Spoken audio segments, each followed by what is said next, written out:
Hi అండి, నమస్తే. ఎలా ఉన్నారు? నేనైతే బాగున్నాను. మీరందరూ కూడా బాగున్నారు అనుకుంటున్నాను. ఈరోజు నేను శనగపప్పును చూపిస్తున్నాను కదా. సో దీంతో మళ్ళీ ఏం చేస్తున్నాను అనుకుంటున్నారా? ఈ శనగపప్పుతో యాక్చువల్గా నేను వడలు అనేది ప్రిపేర్ చేద్దామనేసి మీకు చూపిస్తున్నాను. సో ఇప్పుడు మనకి ఒక కప్పు శనగపప్పు అనేది నేను తీసుకుంటున్నాను. ఈ శనగపప్పుని ఈ బౌల్లో అనేది యాడ్ చేసుకుంటున్నాను, చూస్తున్నారు కదా. సో ఒక బౌల్ శనగపప్పుని యాడ్ చేసుకున్న తర్వాత దీన్ని ఒక 4 hours అనేది నానబెట్టుకోవాలి. సో ఇలా నానబెట్టేసుకున్నాను. తర్వాత ఇదిగోండి ఇలా వచ్చేసింది కదా.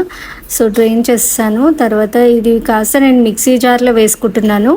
సో ఇప్పుడు నేను పచ్చిమిరపకాయలు, ఉల్లిపాయలు, అల్లం ఇవన్నీ కూడా నేను కట్ చేసుకొని పెట్టుకున్నాను. సైడ్కి కొరియాండర్ ఇవన్నీ కూడా సైడ్కి పెట్టుకున్నాను. సో ఇవన్నీ కూడా నేను ఇప్పుడు ఏదైతే మన మిశ్రమం ఉందో ఈ శనగపిండిని నేను మిక్సీ చేసుకున్నాను కదా. ఈ మిక్సీ చేసుకున్న దాంట్లో నేను ఇదంతా కూడా యాడ్ చేసుకుంటానన్నమాట.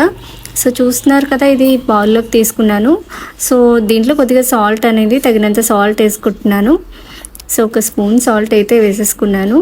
సో దీంట్లో ఇప్పుడు ఏవైతే నేను మీకు చూపిస్తున్నానో ఉల్లిపాయలు, పచ్చిమిరపకాయలు ఇవన్నీ కూడా నేను దీంట్లో యాడ్ చేసుకొని మిక్స్ చేసుకుంటున్నాను. ఇప్పుడు ఇవి రౌండ్గా ఇలా చేసుకొని నేను ఈ ఆయిల్ ఏదైతే పెట్టుకున్నానో బండిలో, సో దీంట్లో నేను వేసుకుంటున్నాను. సో దీన్ని కాస్త కొంచెం గోల్డిష్ కలర్లో వచ్చేలాగా మీరు రోస్ట్ చేసుకోవాలి. సో ఇలా నేను తిప్పుకుంటూ రోస్ట్ చేసుకున్నాను.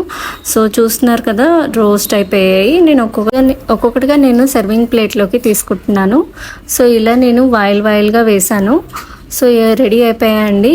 So ready to eat. So ఈ రెసిపీ కనుక మీకు నచ్చినట్టయితే మీరు లైక్, షేర్, సబ్స్క్రైబ్ అనేది చేసుకోండి నా ఛానల్ని. Thanks for watching. బాయ్.